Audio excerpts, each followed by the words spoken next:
our special ceremony for our ribbon cutting here at the marina, and as well as a christening of the new facility. But if everybody would kind of take their seats, and we'll go ahead and get started. I think it's halftime, and so we got to move quickly for the LSU fans. What is the score? Somebody tell me. 12-0. 12-0 LSU halftime. What more can you ask for on a great Saturday night like this? Huh? All right, we got this. And it got a breeze. All right, now we have also the Downtown Development Authority, John Walker, Patrick Marcantel, Stan Johnson, Andy Cormier. Rick, y'all come on up. We're going to jointly cut the ribbon. Ms. August, if y'all would come forward.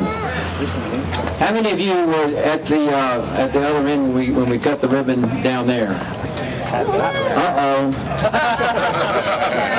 Man, we got to give speeches all over again. We're going to have a ribbon cutting, and then we have a special ceremony. It's a christening of the new marina that will be performed by the Power Squadron, and we'll set that up for you in just a minute. But first of all, we're going to cut the ribbon. Now the real deal, okay? You ready? Scissors, cock. All right. 1, 2, 3. There we go. Thank you, Mr. Mayor, Council, all you wonderful Lake Charles Squadron members, and those of you that aren't yet that will be after tonight, I hope. I want to say one thing before I explain what I'm going to do, and that is it is so exciting. Over the last 5 years, most of the stuff the boating community has been doing on the water in the Gulf Coast has been tragic and sad and recovery, and it's really exciting to be part of a positive event in the boating community, and especially one as special as this. If you don't know who we are, the U.S. Power Squadron, there's about 40,000 of us. There's over 400 squadrons around the country and a few spots not around the country.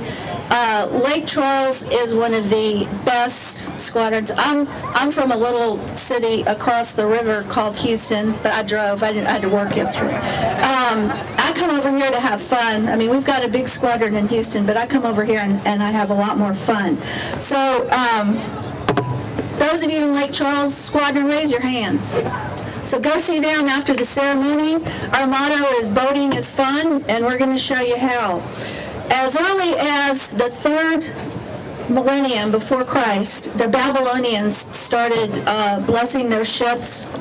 There are accounts of nautical christenings and launching ceremonies. We know that Egyptians and Greeks and Romans called on Poseidon and Neptune to protect their ships and their seamen. Greeks wreathed their heads with olive branches. They drank wine to honor the gods and poured water on the new vessel as a symbol of blessing.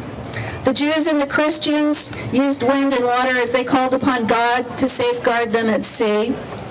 Ship launchings in the Ottoman Empire were accompanied by prayers to Allah, the sacrifice of sheep, and appropriate feasting. The Vikings offered human sacrifice to appease the angry gods of the sea. We won't go that far tonight. As the influence of the Reformation and Protestant Europe became more important, launchings became much more secular. They used wine and they used to drink out of a big cup, and then eventually the ceremony of breaking a bottle of champagne over the bow of the ships became popular, and you've probably seen that on TV shows and everything. So what we're going to do tonight is a little bit different, since we're going to be actually christening the marina. We have a special champagne that we've been doing in the squadrons, opening the bottle with. This is a British naval officer's sword.